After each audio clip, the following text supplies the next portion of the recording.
আজকে যাব পুষ্পরথ দেখতে, বলতে পুষ্পরথে যাব পূজা দিতে। তো তার জন্য দেখো রেডি হয়ে গেছি। এক ব্লগটা শুরু করছি সন্ধ্যার থেকে। তো সন্ধ্যার সময় আমরা বেরিয়েছি পুষ্পরথের জন্য। তো আমাদের বাড়ির সামনে কিন্তু পুষ্পরথটা হয়। তো চলো তোমাদের সাথে সবটা শেয়ার করবো যে পুষ্পরথ কীরকম হয়। তো চলো যাওয়া যাক। তো দেখো আমরা কিন্তু এখানে সবাই মিলে বেরিয়ে পড়েছি, আমাদের বাড়ির সবাই কিন্তু গিয়েছে। আচ্ছা, পুষ্পরথ তোমরা কারা কারা আগে দেখেছো? আমি কিন্তু আগে পুষ্পরথটা দেখিনি, এই ফার্স্ট টাইম শ্বশুরবাড়িতে এসে পুষ্পরথটা দেখছি। ঠিক আছে, এটা রবিবার দিন, বলতে কালকে হয়েছিল সন্ধ্যার দিকে। তো আমরা কিন্তু সন্ধ্যার সময় সবাই রেডি হয়ে বেরিয়ে পড়েছিলাম। আর এসেই দেখি এখানে সবাই মোমবাতি ধরাচ্ছে। আর প্রথমে কিন্তু মোমবাতিটি একে একে লাগিয়ে একসাথে সবগুলো ধরানো হবে। তো চলো তোমরা পুরো ভিডিওটা দেখো আর অবশ্যই বলবে কীরকম হয়েছে। তো যারা যারা এখনও পর্যন্ত আমার ভিডিওর মধ্যে একটা লাইক দেন, অবশ্যই একটা লাইক দিয়ে কন্টিনিউ ভিডিওটা দেখতে থাকো। আর যারা যারা কমেন্ট করবে, আমি কিন্তু সবার কমেন্টের ভিত্তিতে সবার ভিডিওগুলো দেখে আসি।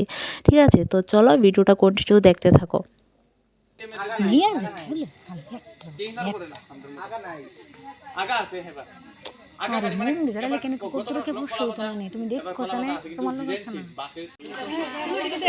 দেখছি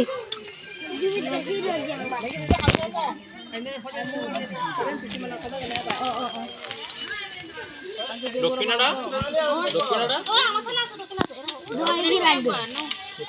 ও দক্ষিণা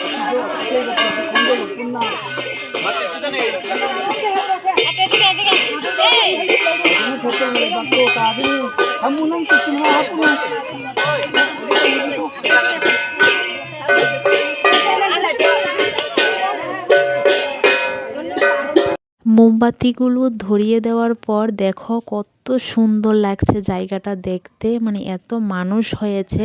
আর ওই যে রথটা দেখতে পাচ্ছ, এখানেই কিন্তু কৃষ্ণ ঠাকুরটা আছে, এটা ঠাকুরটা কৃষ্ণ ঠাকুর। তো রথের এই জায়গাটা যে মোমবাতি দিয়ে সাজানো হয়েছে অনেকটা সুন্দর লাগছে, অনেকটা। তো সবাই মিলে এখানে মোমবাতিগুলো ধরিয়ে দিয়েছে, এখন পূজাটা স্টার্ট হয়ে যাবে।